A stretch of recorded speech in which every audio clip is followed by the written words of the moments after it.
ఎన్నికల్లో ఇచ్చిన హామీని నిలబెట్టుకోండి, ఉద్యోగ భద్రత కల్పించండి అనే నినాదంతో వాలంటీర్లు నిరసన బాట పట్టారు. ప్రభుత్వం సానుకూలంగా స్పందించకపోతే మున్ముందు ఆందోళనలు మరింత ఉధృతం చేస్తామంటున్నారు. ఇంతకీ కూటమి ప్రభుత్వంలో వాలంటీర్ల పొజిషన్ ఏంటి?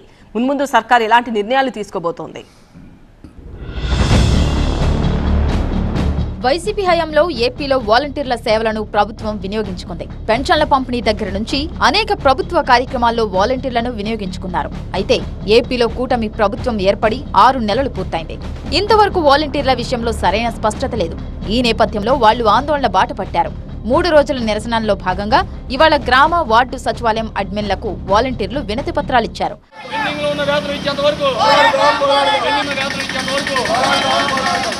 విజయవాడలో ఆల్ ఇండియా యూత్ ఫెడరేషన్ ఆధ్వర్యంలో వాలంటీర్లు నిరసన తెలిపారు.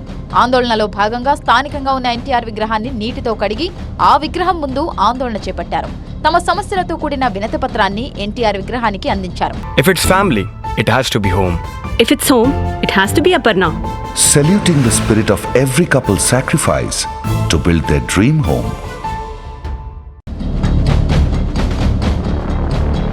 ఉద్యోగ భద్రత కల్పించాలి, పెండింగ్ వేతనాలు చెల్లించాలి అనేది వాలంటీర్ల ప్రధాన డిమాండ్. కూటమి పార్టీలు ఎన్నికల్లో ఇచ్చిన హామీని నిలబెట్టుకోవాలని విజ్ఞప్తి చేశారు.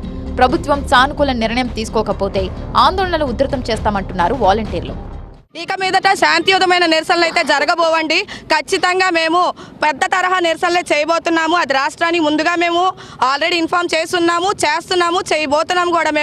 మీరు ఇచ్చిన వాగ్దానాన్ని మేము అడుగుతున్నామండి. మీరు ఇచ్చారు కదా ఎన్నికల ముందు వాలంటీర్ వ్యవస్థ కొనసాగిస్తాను, మీకు ఉద్యోగ భద్రత కల్పిస్తాము అన్నారు. కనీసం ఆ మాటనైనా సరే ఇవాళ మళ్ళీ రిపీట్ చేయమని అడుగుతున్నామండి మేము వాళ్ళ గవర్నమెంట్ని.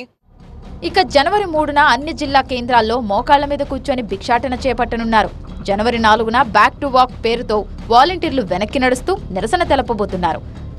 వాలంటీర్ వ్యవస్థను కొనసాగిస్తామని ఎన్నికల ముందు హామీ ఇచ్చారు కాబట్టే ఇప్పుడు అడుగుతున్నాం, వాలంటీర్లను మళ్లీ విధుల్లోకి తీసుకొని న్యాయం చేయండి అంటూ నిరసనకు దిగారు వాలంటీర్లు.